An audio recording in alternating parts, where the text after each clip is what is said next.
जी बताइए, आप लोग पोस्टर लेके आज बच्चे के साथ खड़े हैं, क्या मांग कोर्ट के सामने? अभी राजस्थान में 13 साल की जो बच्ची थी उसके साथ लगभग 32 लोगों ने बलात्कार किया और उसकी मृत्यु हो गई।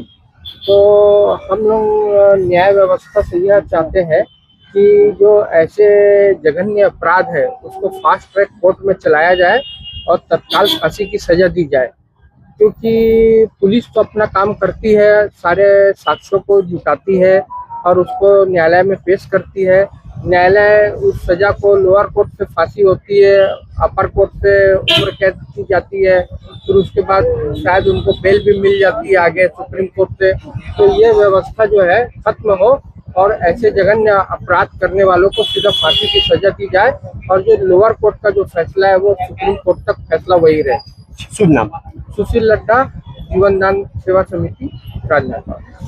न्यायालय के सामने भैया हम लोग धरना प्रदर्शन रैली निकाल के हम लोग थक गए हैं और हमको ये सब करके हमको एक ही चीज समझ में आया कि न्यायालय जब तक से व्यवस्था सही नहीं होगी तब तक से बेटियों के साथ में अत्याचार होती रहेगी, एक से एक क्रूरता होती रहेगी, जिसका जीता जागता उदाहरण अभी छत्तीसगढ़ में भी कई जगह हुए हैं और राजस्थान में भी जो 13 साल की बच्ची के साथ में लगभग 32 लोगों ने दुष्कर्म किया।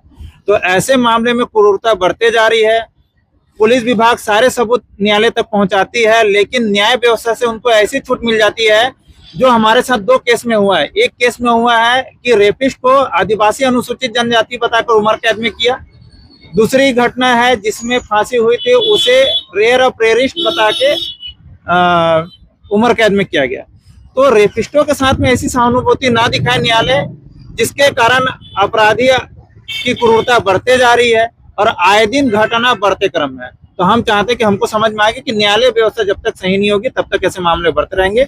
इसलिए हमने अब डिसाइड किया जब भी ऐसी कोई घटना होगी हम न्यायालय के गेट के सामने ही प्रदर्शन करेंगे, ना किसी से कुछ बोलेंगे, कुछ नहीं, हम बैनर के माध्यम से कराओगे ताकि न्याय व्यवस्था में बैठे जितने भी जज और वकील हैं वो इस व्यवस्था को सुधारे, क्योंकि कानूनी किताब हम नहीं जानते हैं, वो हमसे ज्यादा बेहतर समझते हैं और इस पे कैसे भी करके बस अंकुश लगाए, हमारा उद्देश्य बस इतना ही। जी शुभ नाम आपका? महेंद्र लाल जंगील, जीवन दान सेवा संस्था प्रदेश अध्यक्ष। कोर्ट के सामने मेरी बहन का 17 अप्रैल को दुर्ग में हत्या कर दिया गया। वो पढ़ाई कर रही थी, कॉलेज में बीएड कर रही थी और एक लड़का उसके साथ साथ पढ़ता था, नॉन अटेंडिंग था। वो उसका किसी वजह से आपसी दुश्मनी की वजह से उसका गला घोंटकर हत्या कर दिया गया। तो हम लोग यहाँ इसलिए आए हैं भैया कि इसको न्याय मिलना चाहिए। जिसने जान लिया है उसका जान जाना चाहिए, उसको फांसी का सजा होना चाहिए। सरकार इसमें जल्द से जल्द एक्शन लेना चाहिए और फास्ट ट्रैक के माध्यम से इस केस को जल्दी इसमें न्याय दिलाना चाहिए ऐसे करके। और मेरा बस यही है भैया कि जिसके घर में ये हत्या होता है उसके घर में यकीन भी नहीं होता भैया कि हमारे घर ऐसा हुआ है करके। बहुत दुख होता है किसी के घर और ये सब किसी को सहना मत पड़े, बस इसीलिए हम लोग आए हैं। मैन भैया है वो जब भी बुलाते हैं स्ट्राइक करेंगे, इससे न्याय हम लोग को जल्दी मिल जाएगा, इस उम्मीद से ही हम लोग आते हैं भैया। कहाँ से आते हैं आप? मैं खरगढ़ जिला पड़ता है मेरा।